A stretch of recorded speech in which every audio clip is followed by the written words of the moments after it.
Este programa tem o apoio de Planicare. Vá pelo seguro. Quando o assunto é saúde, a prevenção e a confiança fazem toda a diferença. Na Planicare, a adesão é simples, rápida e pronta a usar. Planicare. Vá pelo seguro.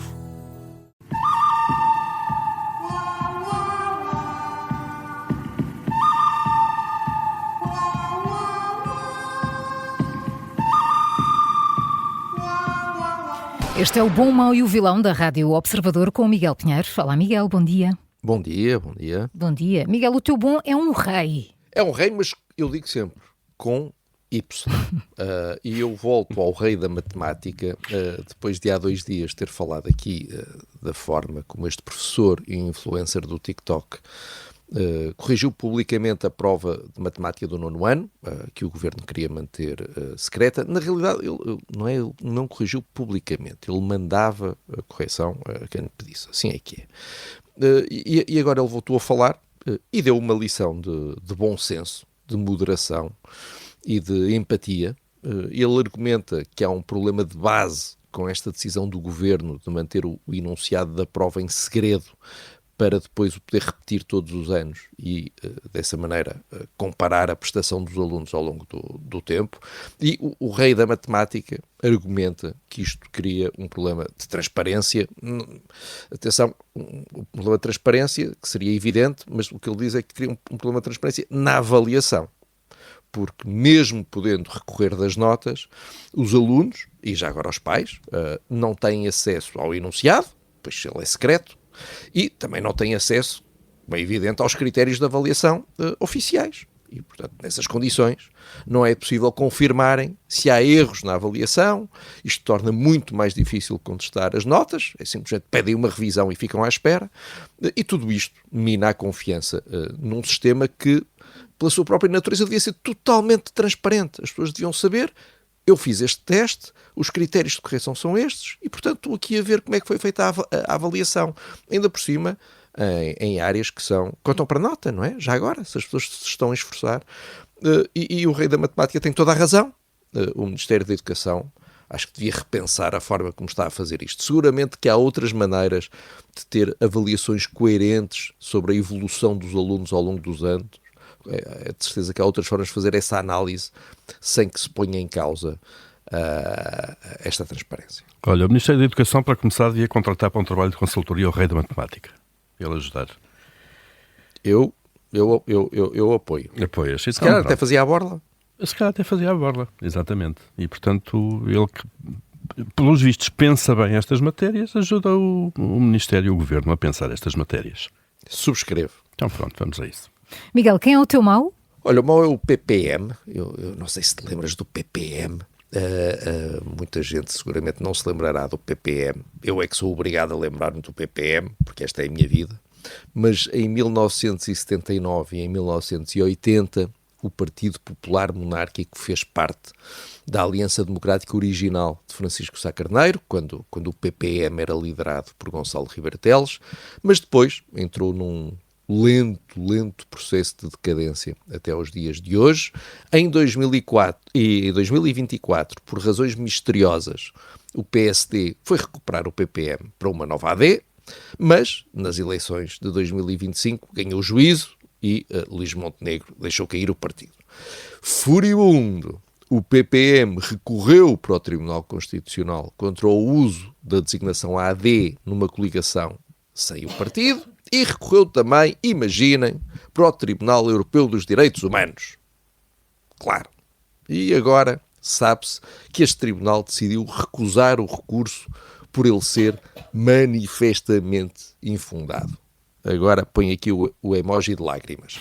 E um dos argumentos do PPM, quando recorreu, era o de que o uso da sigla AD contribuiu para uma perda de votos do PPM e que isso poderia, vou citar, poderia levar a longo prazo ao seu desaparecimento enquanto partido político. Portanto, o PPM acha que é o uso da sigla AD em 2025 que pode levar a longo prazo ao seu desaparecimento enquanto partido político. Eu não sei, dizem-lhes vocês ou digo-lhes eu? Alguém tem que... Alguém tem que lhes dizer, meus amigos, vocês não estão a ver bem a coisa. Mas não estão a ver a longo prazo. Não estão. Miguel, o teu vilão é o governo. Olha, é porque, como se sabe, no fim de semana o primeiro-ministro decidiu aproveitar o congresso do PSD para anunciar à pátria a criação de um fundo soberano com dinheiro, mas não sabe vir de onde. Um fundo soberano para investir em empresas, mas não se sabem quais. E um fundo soberano com o objetivo de defender um interesse nacional, mas não sabe como. E depois deste anúncio, muito informativo, obrigado, e depois de deixar toda a gente a coçar a cabeça, a tentar perceber que raio de ideia é esta, o governo entrou em blackout. Não respondeu a perguntas, não atendeu os telefones, não falou com ninguém, e ontem o ministro Leitão Amaro, coitado, foi obrigado a aparecer para fazer o briefing do Conselho de Ministros e, como é óbvio, surgiram perguntas sobre o assunto. E ele disse isto. Eu vou citá-lo porque isto, atenção, isto não podemos aqui agora andar a brincar com as palavras. Vou citá-lo. Há empresas estratégicas para a soberania e segurança nacional e, de alguma forma, a soberania económica, que nem sequer é o caso de estarem plenamente em mercado aberto e capital disperso. Há assim umas empresas, não é? Não sei se estou assim o raciocínio. Há umas empresas que eu não vou nomear por aí. E depois continuou. Há várias destas empresas que têm propriedade concentrada em entidades públicas e privadas estrangeiras. Não sei se estão a ver, mais uma vez, não há cá nomes, não está cá a dizer empresa, não está a dizer nada, está só assim. Vou deixar isto no ar, não é? Como se costuma dizer. E depois concluiu. Não retiro daqui uma apreciação negativa, mas em muitos casos poder-se-á estar a discutir a participação de alguma intervenção soberana nacional onde há já participação soberana estrangeira. Mais uma vez, tudo no ar. Tudo assim. Como o governo não pensou 3 segundos nesta ideia do Fundo Soberano, agora está a improvisar e a falar por enigmas. Tudo isto são enigmas.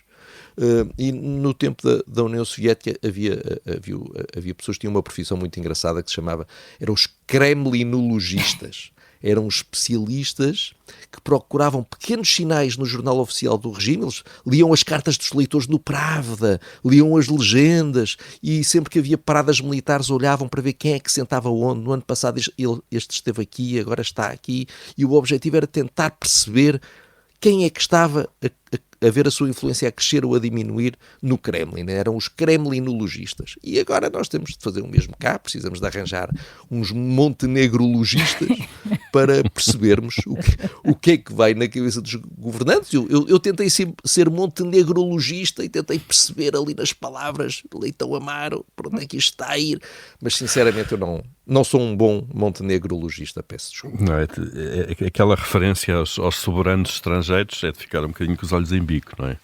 Mas enfim. Oh, Paulo, mas depois também, quando tu vais a tentar depois parece-me que as coisas não batem todas certo umas com as outras, e além disso, quer dizer, mas estamos a falar, vamos criar um fundo soberano para uma empresa? Não. Ou para duas? Sim, a história está... Ou para 3? A história está muito mal, começou muito mal, é evidente. Mas enfim, de qualquer forma, Paulo, ficas já aqui, estás nomeado o montenegrologista oficial do bom, o mau e o vilão e das manhãs 360. Olha, boa sorte com isso. Obrigado, bem preciso. Vamos ao resumo. O bom desta sexta-feira é o rei da matemática, rei com Y. O mau é o PPM e o vilão de hoje é o governo. São as escolhas do Miguel Pinheiro, no episódio que daqui a instantes também fica disponível em podcast.